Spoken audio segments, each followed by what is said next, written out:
The views expressed in this program do not necessarily reflect those of this station. Welcome to Insights into Northeast Michigan, a WBKB News public affairs program. Insights deals with the issues affecting those in the community, as well as Northeast Michigan and the state. And now, Insights into Northeast Michigan. Good morning, everyone, and welcome to Insights into Northeast Michigan. I'm Lindsay DeLucia. Today we're going to be talking about the Military Support Reception Committee, and I'm here first off with Jackie Krawczyk, the CEO and President of the Chamber of Commerce here in Alpena, so thanks for joining us, Jackie. Oh, thanks for having me. Of course. So I would like you to first off kind of introduce us to the Military Support Reception Committee. What is it? I know a lot of people in the community don't even know that it is a thing, so tell us about that. Sure. So the Military Support Committee is a committee of the Chamber of Commerce. It's existed for many, many years. I've been here 8.5, and it's much older than my time here. The reason why the committee exists is because we have our military base here, the Alpena Combat Readiness Training Center, and that base is one of 4 basically that does what they do. And so units decide which base they want to train at, and it's a decision that the unit makes, and so we want to make sure that they choose to come to Alpena because it's a huge economic benefit for us. So the committee was put together to host receptions for the visiting units, and so we say it's the military support season.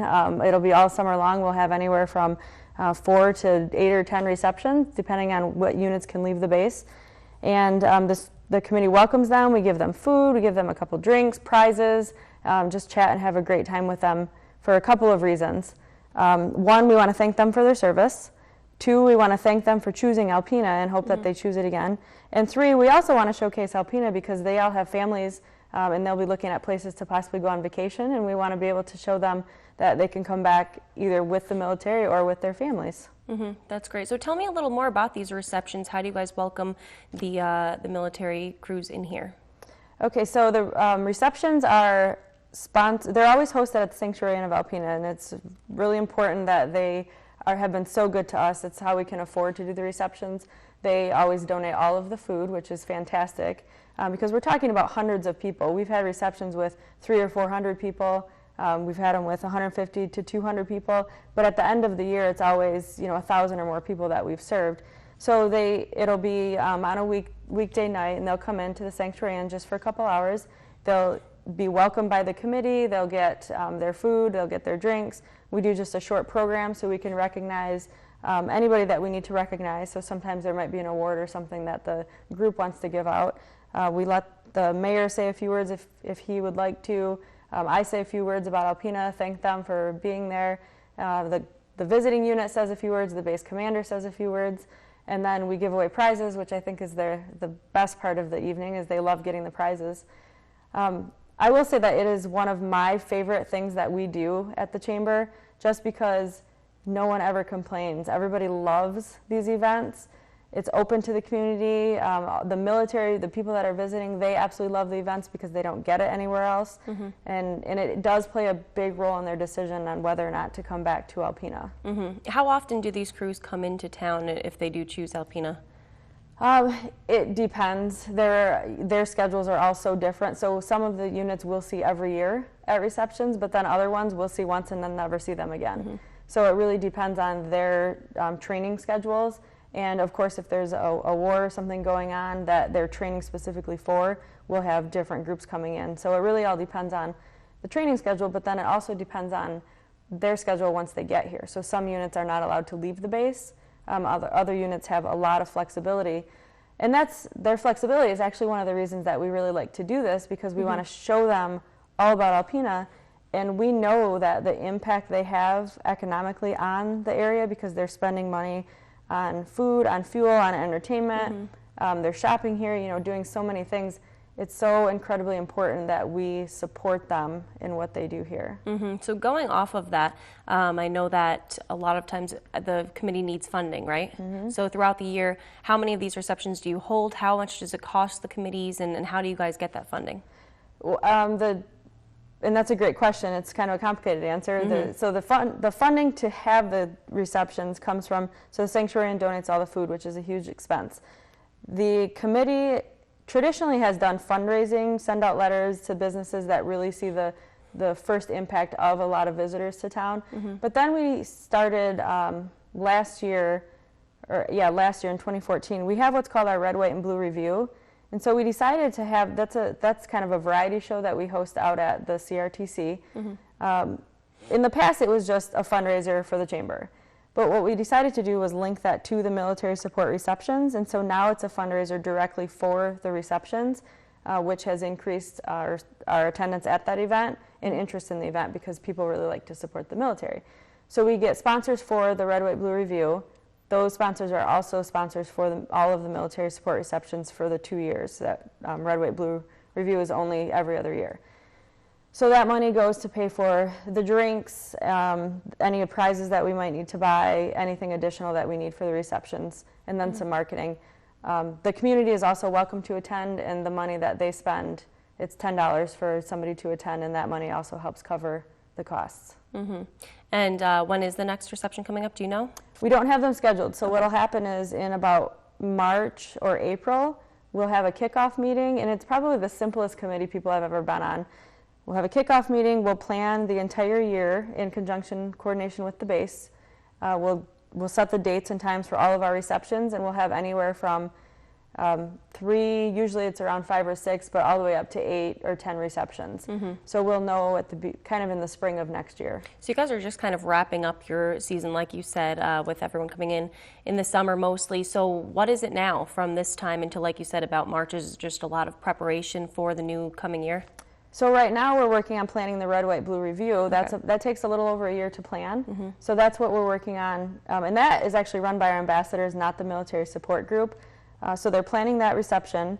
And then the other thing that we're doing is looking at results and kind of surveys from the reception and looking at what did we do well, what didn't go as well.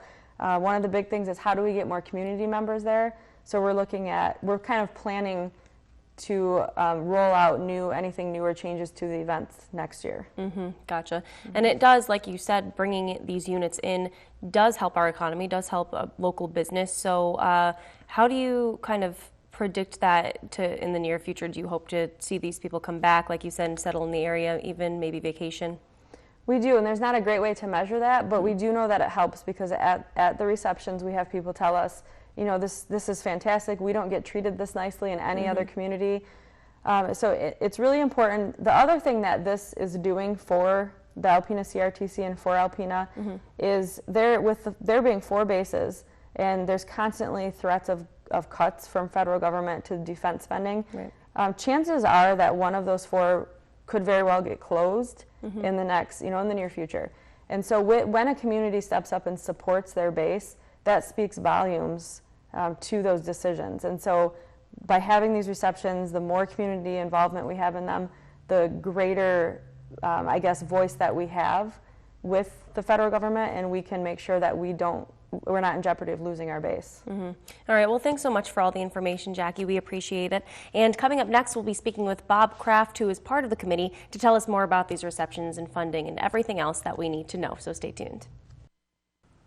Welcome back to Insights into Northeast Michigan, everyone. I'm Lindsay DeLucia. Today we're talking about the Military Support Reception Committee, and I'm here with Bob Kraft, who's the chairman on that committee, which is also part of the Chamber of Commerce, and we just spoke with Jackie Krawczyk to learn more about that. So thanks so much for joining us, Bob. Thank you, Lindsay. So if you could first start off by telling me just how long you've been with the committee and maybe how you've seen it change over the years. Wow. I joined the committee in 1986, not long after I moved to Alpena, and so it's almost, 29 years now. And it has changed over the years. We used to move it around a lot to the different restaurants, and now they've become so large that the Sanctuary Inn is really the only place that can accommodate us. And so we're holding them all there. The other thing is that the units that come up, because of the activities in the Middle East and things, they don't have as many training hours as they used to. And so they come up and some of them don't have the time to come to a reception, but they're not getting as many units here at the base. So we've cut back on the number of receptions that we do hold. So about the receptions, Jackie was telling me, it's a way to welcome them to the Alpena area and thank them for choosing Alpena to come and have their training. So tell me more about the receptions and why the committee, how they plan them and why they're held, really. Okay, well, that's why they're held. The training takes place at different bases around the country, and they have their choice on where to go. So if we can make their stay here a little more enjoyable and make them feel more welcome, and it does come up in their conversations. I've had the unit commanders tell me that when they were discussing where to train, that this reception was mentioned, did come up, and was a factor in determining to come back to Alpena. So we're very happy about that. And the purpose of the reception then is to make sure they have a good time and enjoy themselves and want to come back, but also to get them into the downtown area and experience our many restaurants and bars that we have available to them, and but also to say thanks and appreciate their service to the country. And what would you say your favorite part of the receptions is? Probably it's great when they come in. They all are very appreciative. They thank us. But we do have a lot of drawings. And we do sell raffle tickets, and they buy the tickets. And we give away a lot of local prizes and shirts from the college and from the sanctuary and different things that relate golf packages and things. And that's probably one of the best parts, because they get all wound up and start hooting on each other who win and don't win and things like this. And then one of the things we give away are 10 drink tickets, and that person becomes very popular. And so that's always a fun part of it. The drawings are always one of the highlights of the evening. Of course. And the members each have different responsibilities throughout the reception? Is that how it happens? Yeah, we do. We get there and we help set up and help. The chamber has a lot of brochures we put on the table for area businesses and things, so they have a chance to look at those and maps of the community. And then we have to check them all in. They get a name tag and a couple drink tickets, tokens. And usually I will stand out front, and they come by busloads, so we'll get 40 or 50 at a time sometimes, or 30.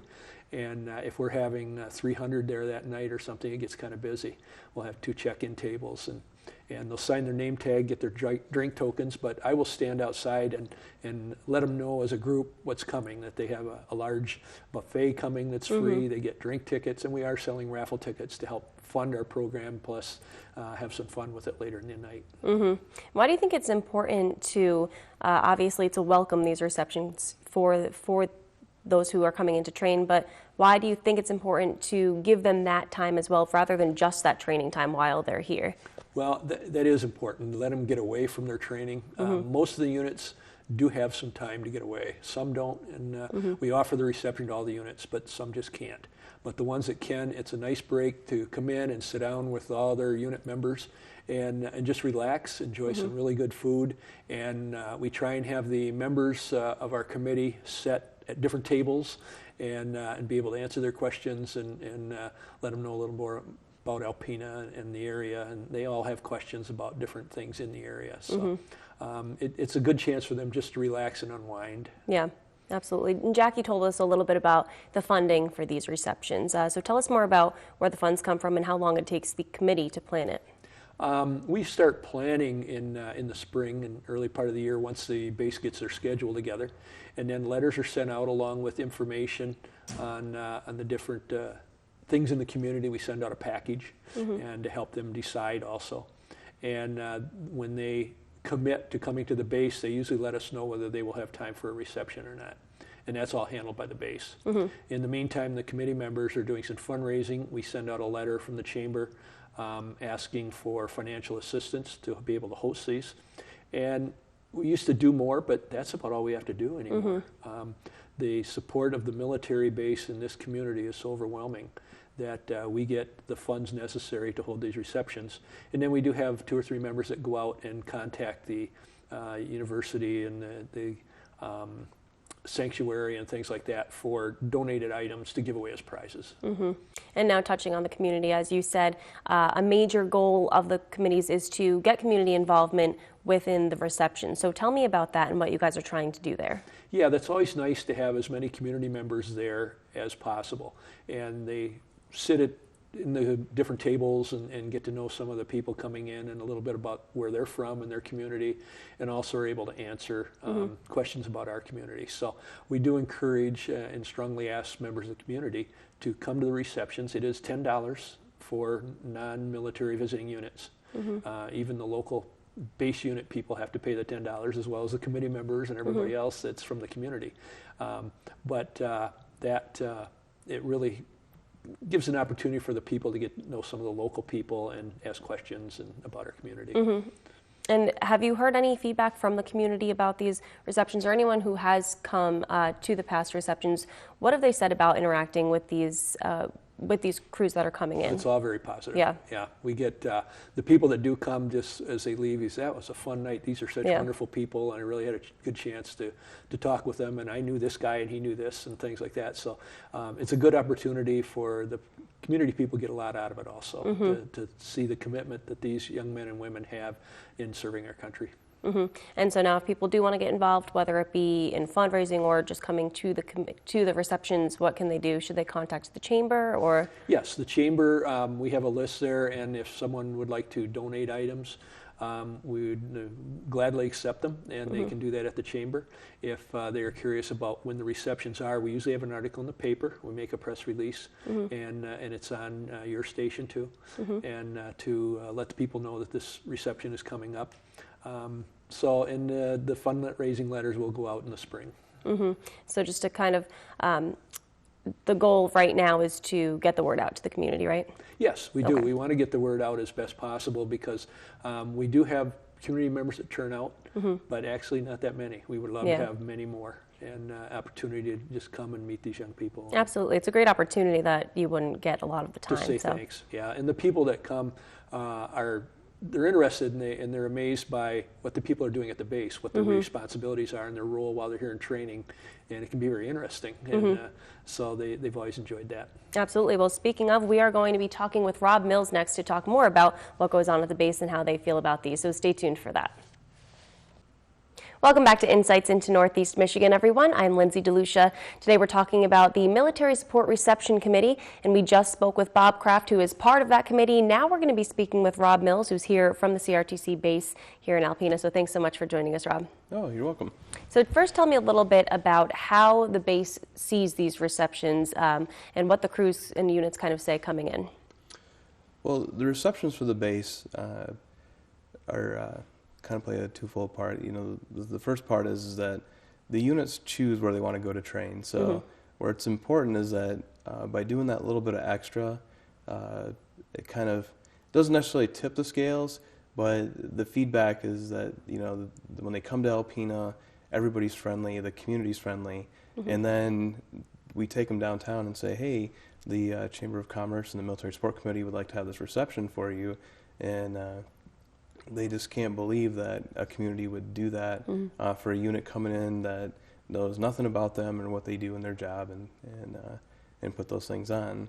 And for us, it's that little extra, you know, for the base. The second side of that is that, you know, when we're competing for, you know, utilization and numbers, that the units say, well, we were treated so well at Alpena by the community, by the base, by the people that work there, that we'd prefer to go back there. Right, and it definitely is important to have that response, just simply because of the importance of the CRTC here in the community. So tell me more about that and why it is so significant here.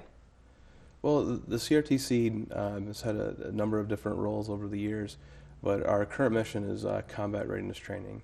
And for the community, the biggest thing is the economic impact. Is that the base itself provides about $177 million economic impact, according to our last statement in 2015. Pretty significant if for a community our size, if we were to, you know, with base realignment and closure committees coming through, if we were to lose the CRTC, it would be a huge financial impact on the community as a whole. And where has the status been? I know a lot of times with budget cuts, there's that chance and danger. So what is the status with that? Well, currently things seem, you know, fairly secure. every year when we hear a continuing spending resolution and extensions to the government's budget, we hope that you will always get funded for the next year and the year after that. But lately, what we're seeing is that the relative importance of the CRTC, not just the facility itself. Most people don't realize that they might not see a unit in town. They might not hear a jet take off from our base or actually see it take off from our runways. But what they don't realize is that we have the largest restricted military airspace east of the Mississippi, and that units continuously fly on a daily basis in that airspace to get the training they need, usually from home station. So it's not uncommon for them to take off from Ohio, fly in our airspace, and turn around and fly back to the base that they came from. And that happens relatively unnoticed on almost a daily basis. And that happens to be one of our premier talking points, that we're able to say that, hey, this is us, we're the biggest, and we're the largest owned by the Air National Guard. So of the 90 units in the Air National Guard, we have the largest airspace owned by the Air National Guard. Absolutely. And you touched a little bit on the economical impacts, and specifically we spoke with Jackie a little earlier regarding the economical impacts that the units have coming in. So tell me a little more about that. Well, when units come in to train, sometimes they're not able to secure military airlift because of ongoing operations around the globe, so they may fly in commercially. When they come in, depending on the size of the group, they may need additional rental vehicles.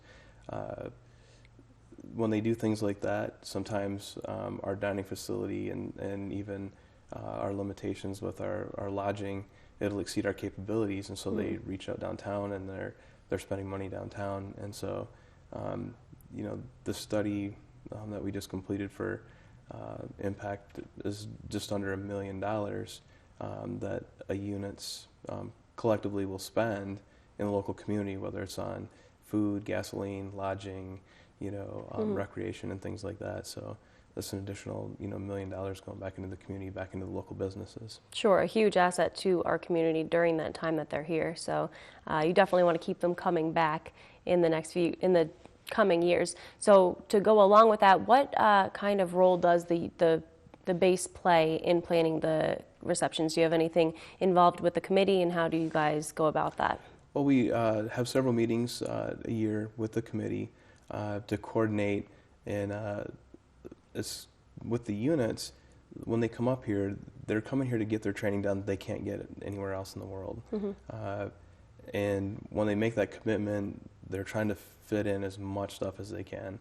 So at times, it's huge to coordinate with the unit and with the Chamber of Commerce and the Military Support Committee to set up a practical date and time when they can get a majority of the people that they are trying to, the target audience that they want, that they're available to have a downtime, a down day, to break away to actually come in and enjoy a reception and stuff, and take part. And Bob did talk a bit about getting the community involved in these receptions and getting them out there to meet the units. So if you had to say one thing to the community and the public about why it's so important to keep these receptions around and welcoming the units, what would you say? It's just to keep maintaining that warm and friendly port, kind of motto that we've always had here. Is that I've never met a military unit come through our gates or through our doors and say, I was downtown and I had a bad experience. Every one of them says, that we were treated so well and everybody's so kind and so friendly. When they see them in uniform, they acknowledge their commitment, their service, and they thank them. And it makes them feel very welcome, and then it makes them tell their leadership they want to come back to Alpena when they're given a choice. And you see them out on the base. Do you think that the opportunities that they get here and the welcoming kind of impacts and affects their performance or training out on the base? Well, when you have a positive experience, one thing about the military and my experience is that, everything is what you make it. But when you have such a positive, warm, friendly experience where it's supportive, you're a lot more successful. When you go somewhere where you're not treated well, you're not appreciated for being there, then it gives you a negative mindset, and then having that negative mindset kind of follows through with your attitude when it comes to the training and weather and everything that kind of goes downhill from there. Of course. Well, thank you so much for being here, Rob. We appreciate it and all the information you've given us. Oh, you're welcome. And tune in next week to Insights into Northeast Michigan to learn more about some issues going on in our community. Thanks so much for watching. Insights into Northeast Michigan is produced by WBKB News. If you have any comments, suggestions, or topics you would like to see on a future show, please email WBKB News. This has been a production of Thunder Bay Broadcasting Corporation. All rights reserved. The furniture and set design for this episode of Insights is provided by Young Appliance Art Van Furniture on US 23 South, Alpena.